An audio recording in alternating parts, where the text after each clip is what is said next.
I've changed the land that was in Emily's name to mine. Jessica told me that she changed the land in my name that I inherited from my late husband into her own name, without permission. It's true that things hadn't been going well between Jessica and me, but I had never imagined she would go this far. Looking for support, I turned to my eldest son, only to find him looking at me with cold eyes. Mom, you always bully your daughter-in-law and act like the worst person. If you think you're in the wrong even a bit, just gracefully transfer the into her and show some sincerity by living the rest of your life as a housekeeper. My son was clearly on his wife's side. To be honest, I didn't intend to bully her. In fact, I felt more like I was the one being bullied. But in the current situation, I didn't think anything I said would be understood. I felt ridiculous even trying to persuade them, so I decided to leave as Jessica had suggested. I emphasized as I said, "So you want me to leave, right?" You're not crying, acting all tough. I was cursed at Jessica. But really, he was being tough here. They didn't seem to realize what would happen after I left. My husband and I were both in our late 50s. We had 2 sons, each married and living away from home, which left us living just the 2 of us. We live in the countryside that anyone would imagine. The nearest train station was inconvenient without a car, and although there were buses, they only ran twice an hour during commute times, and not at all on Sundays and holidays. The only store nearby was a liquor store masquerading as a convenience store, located at the heart of our small community. Our eldest son had always despised our local area. He had wanted to attend a more prosperous nearby high school, but ended up begrudgingly going to the local agricultural school. After graduating high school, he left home to live in the city. He married a woman he met while living in his dream city, and continues to live there.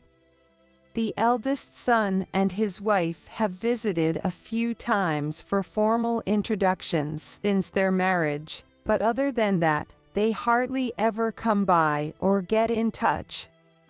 Still, they are family, so sometimes there are essential matters that cannot be ignored. Home affairs were traditionally handled by the wives in our family, even if we don't usually communicate with each other. That's why when I needed to see Jessica, I would be the one to visit her, especially since she also hated the countryside. When I visited, she would spray air freshener around me because I smelled of the countryside. At first, it bothered me, but now I just treat it as a trivial matter. Because even though I am out of touch with her, I didn't want to have a bad relationship anymore. Meanwhile, my younger son lived in a rural town, not much different from where he grew up due to his job. It wasn't too hard for him to travel by car, and he often visited to check on us. His wife was a charming woman with a generous personality, and our relationship with her was very good. Sadly, my husband passed away while we were still in our 50s. Struck by sudden misfortune, I was overwhelmed with grief. He often said that his only wish was for me to live comfortably after he was gone, even if it meant letting go of our ancestral land and home if they ever became burdens. In other words, he said that once I inherited it, I could do whatever I wanted with it. He had discussed this with our eldest son. Along with his wife, emphatically rejected inheriting the rural land, saying, it would be pointless to inherit land in the countryside when it's not even in an urban area.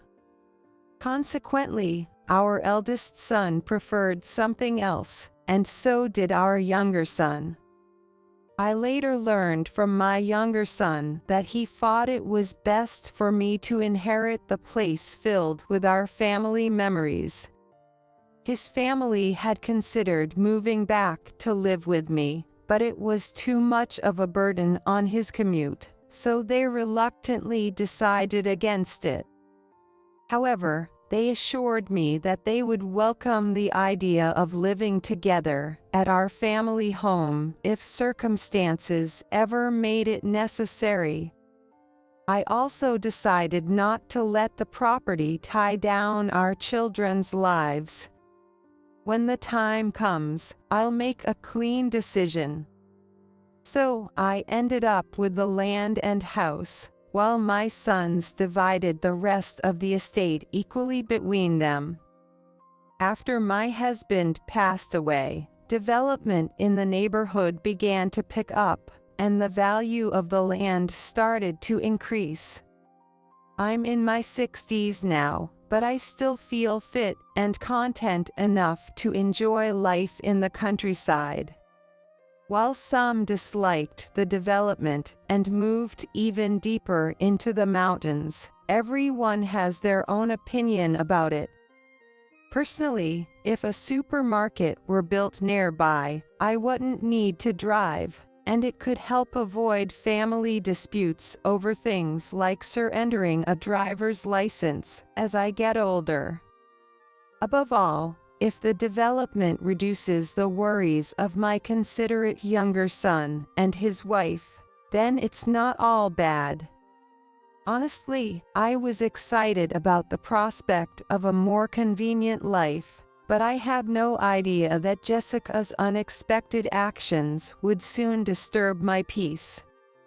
As the development progressed, rumors started to spread among the residents about an increase in the number of buses heading to the nearest train station, and a new high-rise apartment building nearby. It was around this time that I heard from my eldest son. You had been distant until then. The job in the city didn't work out, and I ended up quitting. Trying to make a living in the city was just a fleeting dream. I said to my eldest son, you started saying this and that. Why don't you just clearly say what you mean? I pressed him somewhat sharply for a conclusion. He then said, I want to move back and live at your home. So, you want to live with me? I asked for clarification, but he kept repeating his awkwardly phrased request. About a month ago, we had a family gathering for the 3rd year of my husband's death. My son had only complained about how country-like everything was, so I wondered what had changed his mind. In the middle of our conversation, Jessica suddenly interrupted. Emily, you live in such a wonderful place. If it's going to be modernized with all this development, just tell me so. The mountain trees had been cleared for a better view. It seems there was also talk of a large shopping mall coming to an area. Jessica, who had never considered the rural land worth her attention, now seemed interested because the development was making the area more livable. The land and house my husband left behind were in a very good location. The mountains behind my house is also the land I inherited from my husband. There's going to be some land purchases for the development, right? Are you going to sell the mountains at the back? Apparently, my eldest son and his wife regretted not considering the rural land worth anything before. Now, unable to claim inheritance, they seemed to be cozying up to me, likely wanting a share of the money if I sold the land. Oh no, Emily, the main issue is not money, but my husband. Jessica's reply seemed rather theatrical. I listened skeptically, as it felt like I was being subjected to a bad speech. In short, it appears true that my son lost his job and became unemployed, with his savings nearly running out even to cover next month's rent. When I asked what happened to the inheritance he shared with his brother, he seemed reluctant to touch it. Jessica, although struggling, wants to consider carefully how to use the money left by my husband since we just finished the 3rd year of his death. I thought to myself, if you're struggling, just use the money. But I held back from saying it out loud, as it would likely be met with accusations of being cold-hearted.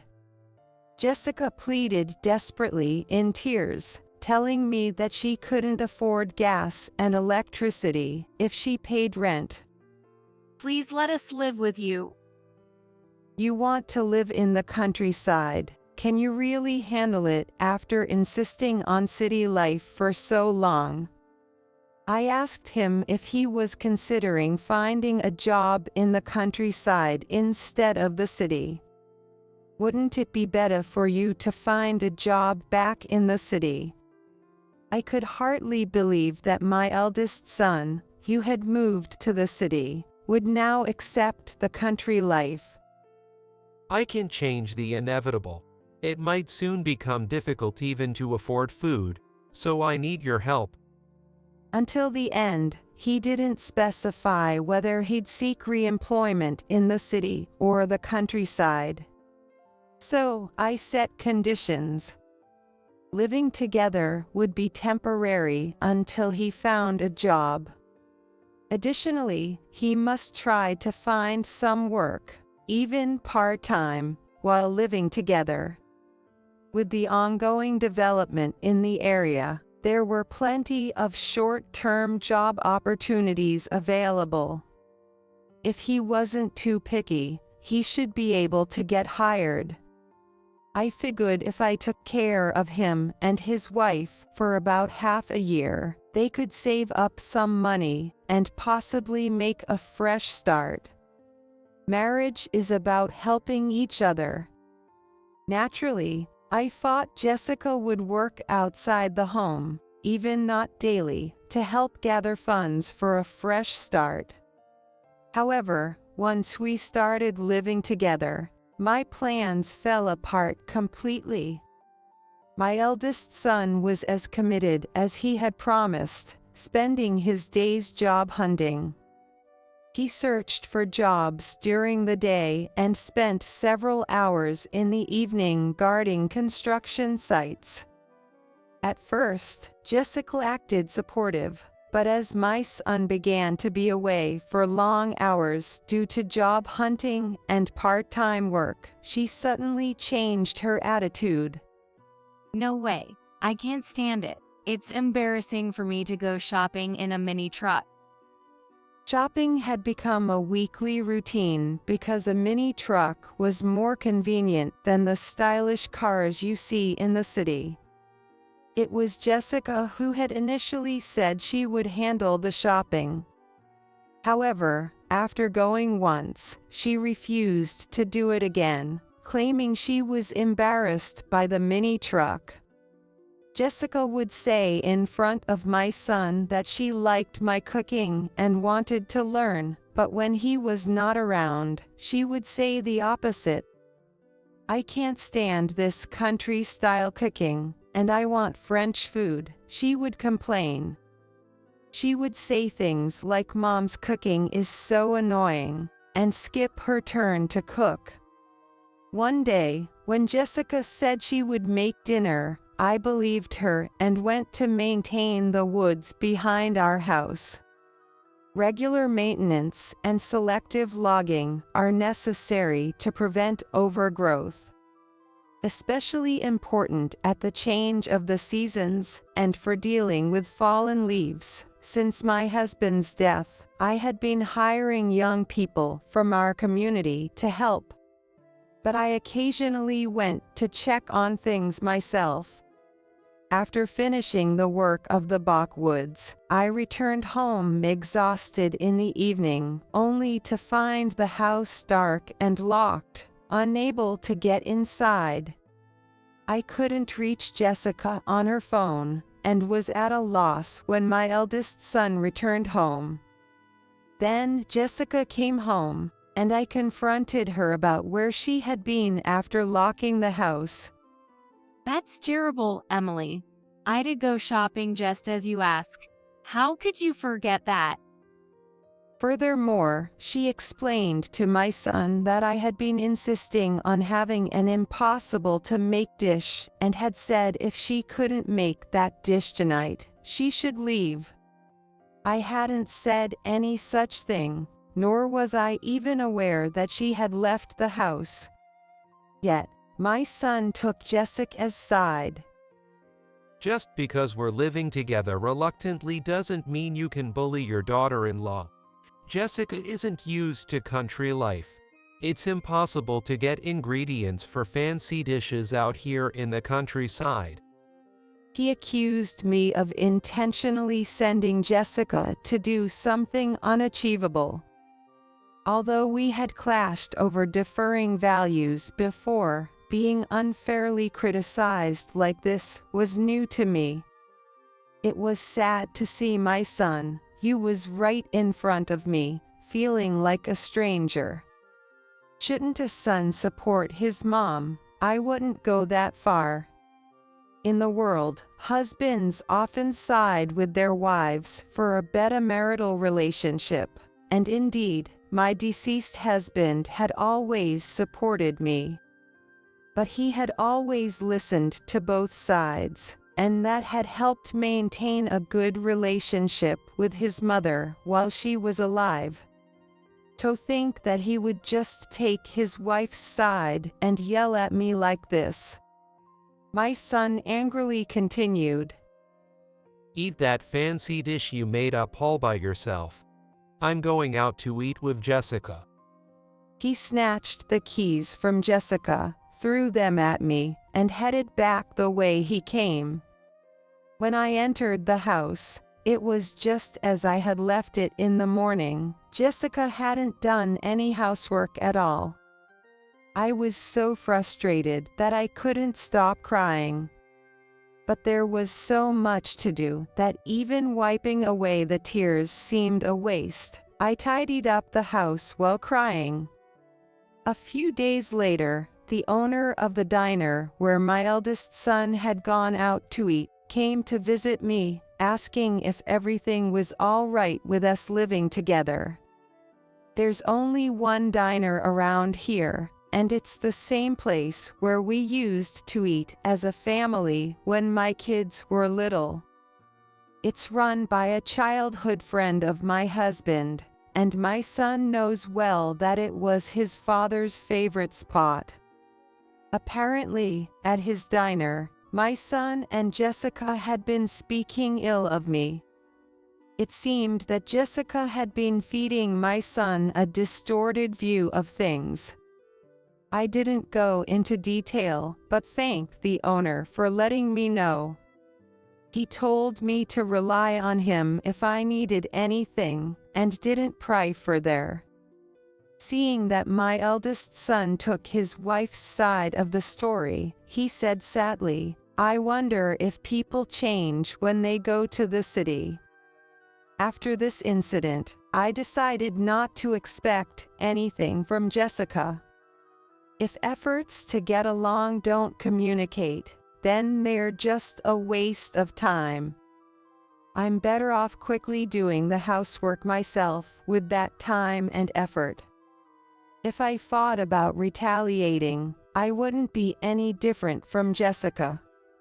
As usual, I prepared meals for 3 and did the laundry for 3, no matter what Jessica did. Whether Jessica took it for granted or thought she was lucky that I was doing all the chores, she continued to behave like a guest who never leaves. Then, one day, Jessica said something unbelievable. I'm in the process of changing the land and house, which are in Emily's name, into my name. She claimed to have all the documents ready and flaunted them in front of me. However, she didn't show them clearly enough for me to see properly, which made me suspicious of her claims. Having seen the necessary documents for title transfer from my husband to myself many times before, the papers she held looked like poor forgeries. I asked her, "Are those documents real?" Of course they are. She snapped back. From now on, I'll be the head of this household. If you don't want to be thrown out, you better show some remorse for your bullying and apologize. How about you continue to serve as my personal maid? If not, you're free to leave. She seemed quite confident that the documents were legitimate. I confronted my eldest son. If you can't keep the promise to live together, shouldn't you be the one to leave? I challenged him with logic. However, my eldest son accused me of being the first to break our agreement. It's shameful to be raised by such a terrible mom who bullies her daughter-in-law. If you feel bad, Mom should hand everything over to me and retire. Just because we clash, doesn't mean you should take it out on my wife. How can you not be embarrassed as an older woman behaving like this? Jessica had convinced him that I was harsh on her because I hated my son. Jessica, who had heard from my son about our disagreements, must have used that information to her advantage. Given that my relationship with my eldest son was already strained, it was easy for her to worsen it further. I realized that no matter what I said, he would not believe me. I felt it was a waste of effort to persuade him further, and suddenly remembered my husband's words. "All right, I'll accept all your terms. However, I need a week to prepare." Jessica was reluctant, but my son agreed. I needed a week to sort out my belongings, find a new place, and handle other necessary arrangements. A week later, I left the house. As I was leaving, Jessica taunted me with a triumphant look. It's time to get out. But I left silently, making a victorious gesture in my mind. This was the start of my counterattack. I looked forward to what would happen in a month. As expected, a month later, Jessica contacted me in a frenzy. She had tried to sell the land for cash, but was told it was already in the process of being subdivided and couldn't be sold. What have you done? She screamed, her tirade unbearable like a machine gun. In fact, there had been discussions about selling the backwoods and land as a set as the local development was progressing. The condition was that it had to be sold as a set.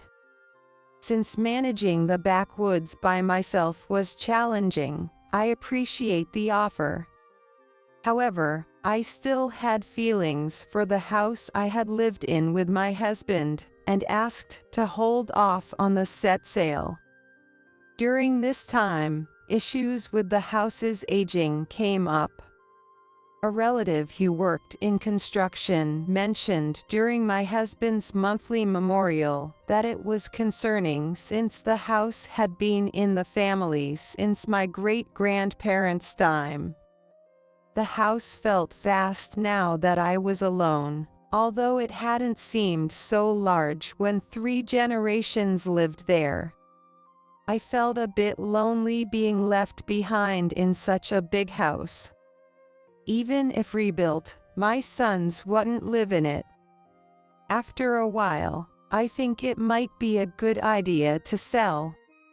The company that wanted to buy the mountains and land said the area's development would take years, so there was no rush.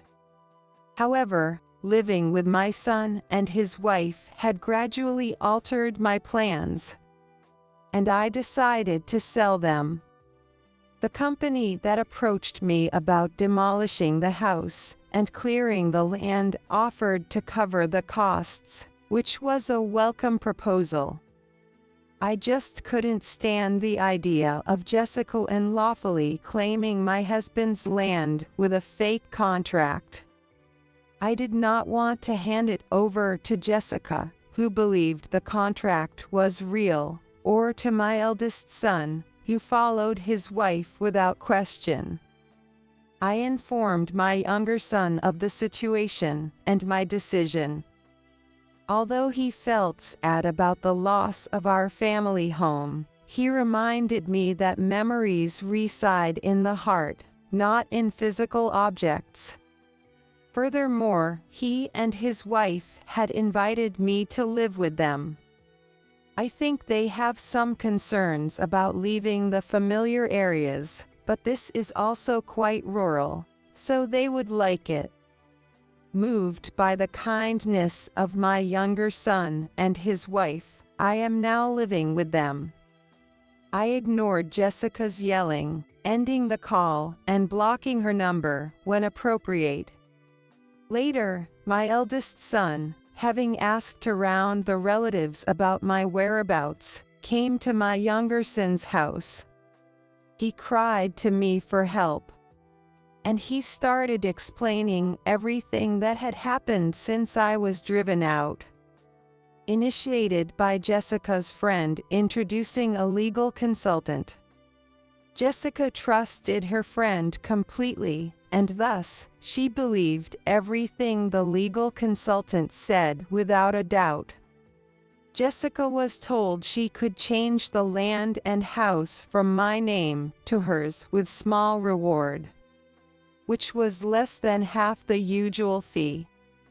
Thinking she would make a fortune later, she rashly proceeded with these plans, using the inheritance to cover any shortfall.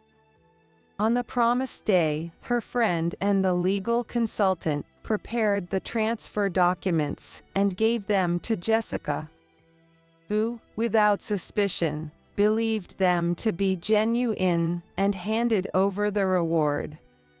After all the preliminary arrangements were completed, Jessica explained everything rapidly to my eldest son when he returned from his part-time job.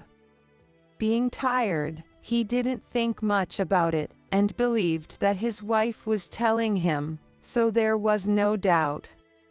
It doesn't make sense for Jessica to become the owner of the family home while my son is still alive. I think it's better for Emily if I own it.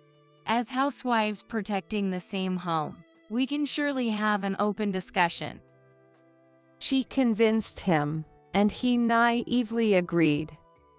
While he was out job hunting and working, Jessica meticulously planned my eviction and brainwashed my son into thinking it was all my fault, ultimately succeeding in kicking me out.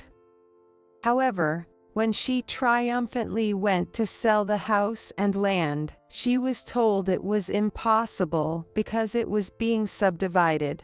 Panicking, Jessica tried contacting her friend and the legal consultant, but they were unreachable. Eventually, their phone lines were disconnected, and when she reached out to her friend's parents, they rebuffed her, stating they had disowned a criminal. It was then that Jessica discovered her friend had been a repeat fraudster and a convicted criminal.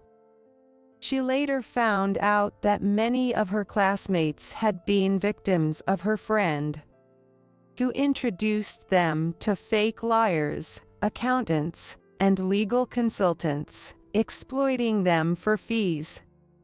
Some victims had filed police reports, while others resigned themselves to considering it a costly lesson. These individuals could say so because they still had their homes.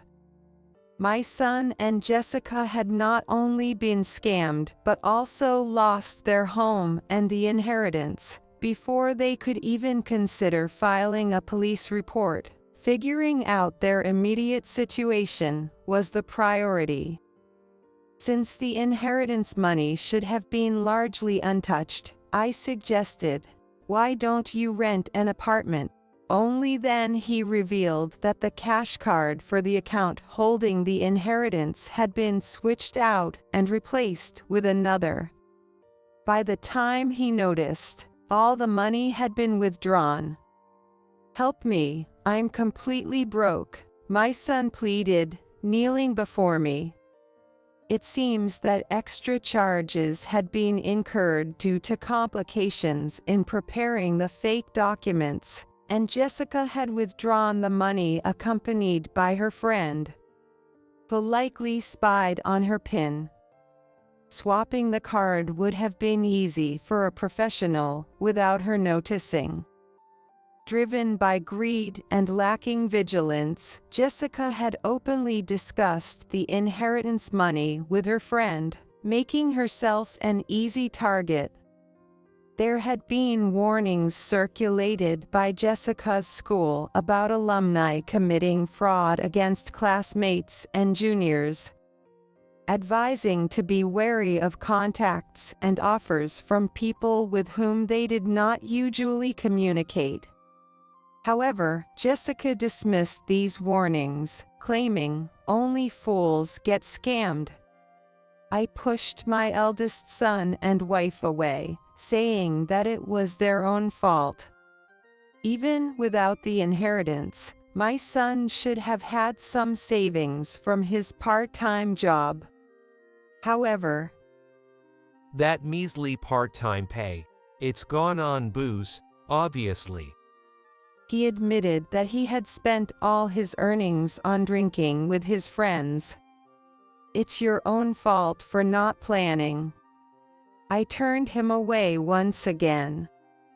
When my eldest son became too insistent, my younger son's wife returned home, wearing her martial arts uniform over her shoulder, exuding a formidable presence that made him feel threatened, and he quickly left. My daughter-in-law has recently taken up self-defense as a hobby. She happened to arrive home just as my eldest son was overstaying his welcome, and he got scared and ran off on his own. I told her, "Your timing was perfect. I'm so grateful." Later, my eldest son and his wife, who had to work at the diner where my husband's childhood friend owned, kept complaining about the low hourly wage compared to the urban area, and they got kicked out. Don't they know how to be grateful to others? From then on, no one was willing to help them. One day, a new house was built on the land where our family once lived. Seeing this, Jessica lost her sanity and invaded someone else's home. This is my land and house. It was supposed to be mine. She occupied the place, leading to her arrest by the police for trespassing. When the police contacted me to take responsibility for her, I refused. Then Jessica started a silent protest, refusing to speak unless I came. The police asked for my help to persuade her, but I refused as well. When asked if I would help because my son requested it, I responded, "I have no obligation to help, so please just lock her up." When arrested, Jessica claimed she had been scammed. It seems her story was believed because there were other similar reports, but that didn't erase her crimes. Not only was she thoroughly exploited, but the friend and the fake legal consultant who committed the fraud are still at large. Even if caught, I was told the stolen money wouldn't be returned, used without permission. The inheritance money and the experience seemed to have finally opened my son's eyes. My son and Jessica ended up divorcing, and each started their own difficult path, but my son was struggling to find steady work. Jessica, having had enough of the countryside, returned to the city, and was last seen working in a rundown bar before she suddenly disappeared. Apparently after accumulating a significant amount of debt. I officially moved in with my younger son and his wife. Initially, the cohabitation was meant to be a trial period when the issues with my eldest son's family arose. I didn't want to be a burden to my daughter-in-law. However, living together turned out to be harmonious, and we got along very well, mainly because we could speak freely without tension or intimidation. Most importantly, we shared similar tastes in food and enjoyed exchanging recipes, making every day enjoyable. The efforts to care for each other never felt forced. Many neighbors even thought my daughter-in-law and I were actually mother and daughter because our relationship was so good. Just as my husband had hoped, I am enjoying the rest of my life with my younger son and his family. I look forward to sharing these stories at my husband's grave.